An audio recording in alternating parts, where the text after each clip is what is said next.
आपके साथ 20 ऐसी बातें शेयर करने जा रहा हूं जो दुनिया तो मानती है मगर गुरबानी नहीं।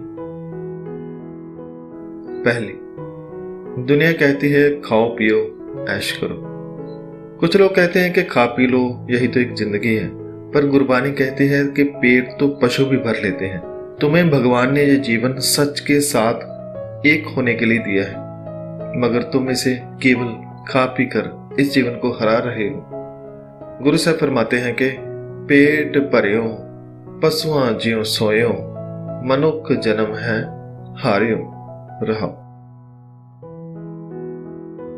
दुनिया सोचती है कि बड़े बड़े लोग तो बहुत खुश रहते हैं, उन्हें किसी भी बात की चिंता नहीं, पर गुरबानी फरमाती है कि उनके चेहरे या घर पर मत जाना, वह भी अंदर से चिंता में रहते हैं जैसे बाकी लोग रहते हैं। वह भी रोगी हैं जैसे आम लोग होते हैं। गुरु साहब फरमाते हैं कि बड़े बड़े जो दिसे लोग, तिनको व्यापै चिंता रो, कौन वड्डा माया वड्याई, सो वड्डा जिन राम लिवलाई रहा। दुनिया कहती है कि मेरी ये जात है या वो जात है, अपनी जात का अभिमान करते हैं, मगर गुरु साहब फरमाते हैं कि इंसान की केवल एक ही जात है और वो है सच। गुरु साहब फरमाते हैं कि हमारी जात तो सच है, सच पर चलना ही हमारी जात है। हमारी जात पत सच नाओ, कर्म धर्म संजम सत पाओ। कुछ लोग कहते हैं कि जब तक किसी की निंदा चुगली ना कर दो तब तक मुझे चैन नहीं आता, और कई लोग कहते हैं कि जब मैं किसी की निंदा चुगली या बुराई करता हूं तब जाके मेरा पेट हल्का होता है। मगर गुरबानी हमें समझाती है कि यह तुम्हारी भूल है, तुम हल्के नहीं बल्कि भारी हो जाते हो, दूसरे के अवगुणों को अपने सिर पर उठा लेते हो। तुम अपने सिर पर औरों के चुगली और निंदा का भार जमा कर लेते हो, एक ऐसा भार जो तुम्हारा है भी नहीं। अनहोंदा पार निंदक सिर तरा। कुछ लोग कहते हैं कि परमात्मा कहीं दूर है, पर गुरु से फरमाते हैं कि वो तो सदा पास ही है, हमेशा हमें सुनता है, देखता है, हम सब तो उसमें ही रहते हैं। गुरु से फरमाते हैं कि ऐ मन मत जाने हर दूर है, सदा वेख हदूर, सद सुनदा सद वेखदा, शब्द रहया भरपूर रहाओ। लोग कहते हैं कि जब सुख हो तो उसका शुक्राना करना चाहिए, दुख हो तो अरदास और हर वक्त सिमरन। मगर गुरबानी फरमाती है कि सुख हो तो सिमरन करो, दुख हो तो भी सिमरन करो और हर वक्त सिमरन करो। गुरु से फरमाते हैं कि सुख आराधन दुख आराधन, बिसरे ना काहू बेरा। कई लोग सुख हो फिर तो परमात्मा का बार बार शुक्र करते हैं, मगर जब दुख आता है तो बहुत गुस्सा भी करते हैं, शिकायतें करते हैं। पर गुरबानी क्या कहती है? एक सच्चा भगत जो होता है वो कैसा होता है, उसके बारे में गुरबानी फरमाती है कि जे सुख दे ता तुझे आराधी, दुख भी तुझे त्याई, जे भुख दे ता इत ही राजा, दुख विच सुख मनाए। एक अच्छा भक्त वही है जो सुख हो दुख हो भूख हो प्यास हो हर वक्त एक सा रहता है, अर्थात हमेशा उस मालिक की हुक्म में रहता है, रजा में रहता है। योगी बनने के लिए कुछ लोग गेरुए रंग के कपड़े पहनते हैं, घर को त्याग देते हैं, परिवार को त्याग देते हैं, पर गुरबानी फरमाती है कि जोगी बनने के लिए घर को क्यों छोड़ना, परिवार को क्यों छोड़ना। गुरु से फरमाते हैं कि आओ मैं तुम्हें जोगी बनाता हूं। जोग न पगवी कपड़ी, जोग न मैले वेश, नानक घर बैठिया जोग पाइए, सतगुर के उपदेश। सतगुर के उपदेश में चले तो घर में ही जोगी बन सकते हैं। दुनिया उसको गरीब कहती है जिसके पास पैसा नहीं, पर गुरबानी उसे गरीब कहती है जिसके पास प्रभु गुण नहीं है। क्या है कबीर, निर्धन है सोई, जाके हृदय नाम न होई।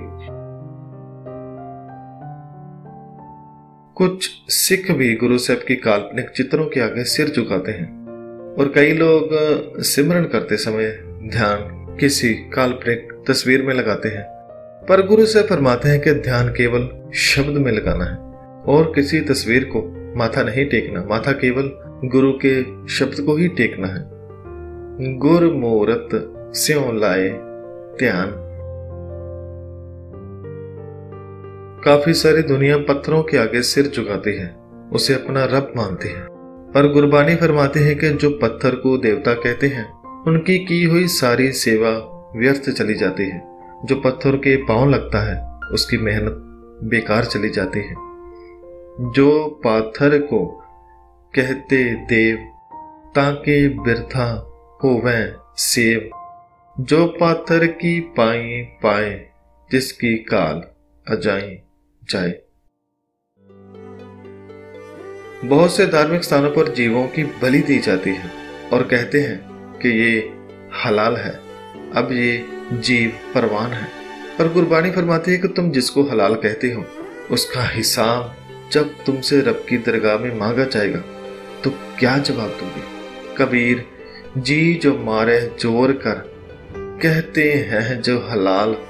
दफ्तर दई जब कार्ड है होएगा कौन हवाल।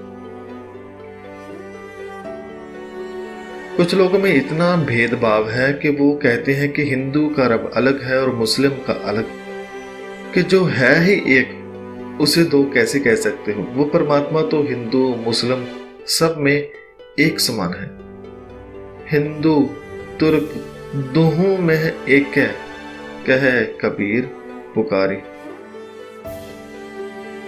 जो लोग लालच में फंसे हैं या जो दूसरे की निंदा करते हैं, जो बुरे काम करते हैं, वो हमें बहुत अच्छे लगते हैं। गुरु साहब फरमाते हैं कि जो बुरे कर्मों में फंसा है और अच्छे कामों की तरफ से सोया हुआ है उसे लोग अच्छा यानी जागा हुआ कहते हैं, और जो जागा हुआ है अर्थात जो सच की राह पर चलता है उसे लोग सोया हुआ कहते हैं। सूते को जागत कहे, जागत को सूता।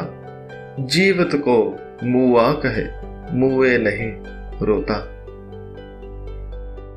कई लोग भूत प्रेत से बहुत डरते हैं, पर गुरबानी हमें समझाती है कि असल भूत तो तुम्हारे अंदर है, और वो है काम, क्रोध, लोभ, मोह, अहंकार। माया मोह प्रेत है, काम, क्रोध, अहंकार। कुछ साधु संत बाबा परमात्मा का नाम किसी पर्ची पर लिखकर उसे लोगों में देते हैं ताकि तुम्हारी मनोकामना पूरी हो जाए, तुम्हारा ये काम बन जाए। वो उस पर्ची को या तो खाने के लिए कहते हैं या ताबीज बनाकर पहनने के लिए कहते हैं, पर गुरबानी फरमाती है कि उनके जीने पर धिक्कार है जो परमात्मा के नाम को लिखकर बेचते हैं। त्रिग तिना का जीव्या जय लिख लिख बेच है नाव।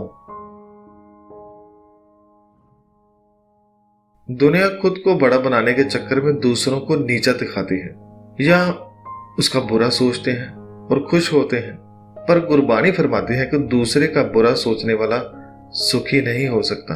अगर ऐ इंसान तू सुखी रहना चाहता है तो दूसरे का बुरा सोचने वाली बुद्धि का त्याग करके सबको अपना मित्र मान। गुरु से फरमाते हैं कि पर का बुरा न राखो जीत, तुमको दुख नहीं पाई मीत। कलयुग के समय को सभी लोग बुरा कहते हैं, मगर गुरबानी कहती है ये समा भी जिसको तुम बुरा कहते हो, ये समय भी उस मनुष्य के लिए बहुत अच्छा और सुखमय बन जाता है जो गुरु के बताए मार्ग पर चल पड़ता है। तन तन कलयुग नानका जय चल सतगुरु पाए। कुछ लोग कहते हैं कि पाप मत करो, पुण्य कर्म करो, मगर गुरबानी फरमाती है कि असल में भक्त वही है जो पाप और पुण्य की विचार से ऊपर उठकर उस मालिक से जुड़ जाता है। मगर ऐसे मनुष्य विरले ही होते हैं। दुकृत सुकृत मध्य संसार सगलाना, दोहों ते रहत भगत है कोई विरला जाना। बहुत सारी दुनिया जादू टोना से बहुत डरती है, पर गुरबानी फरमाती है कि जो उस रब को हर पल याद रखता है उसको ये जादू टोना तंत्र मंत्र उसका कुछ नहीं बिगाड़ सकते। राम नाम जो जन जपै, अन दिन सद जागै। तंत मंत नह जोहै, तित चाख न लागै। रहाओ। सो संगत जी, ये थे कुछ विचार गुरबानी में से। ऐसे बहुत सारे विचार गुरबानी में भरे पड़े हैं। आप उनको खुद पढ़ें, समझें और उसे अपनाकर अपने जीवन को सुखमय बनाएं। सो आज की वीडियो के लिए इतना है। धन्यवाद। वाहिगुरु जी का खालसा, वाहिगुरु जी की फतेह।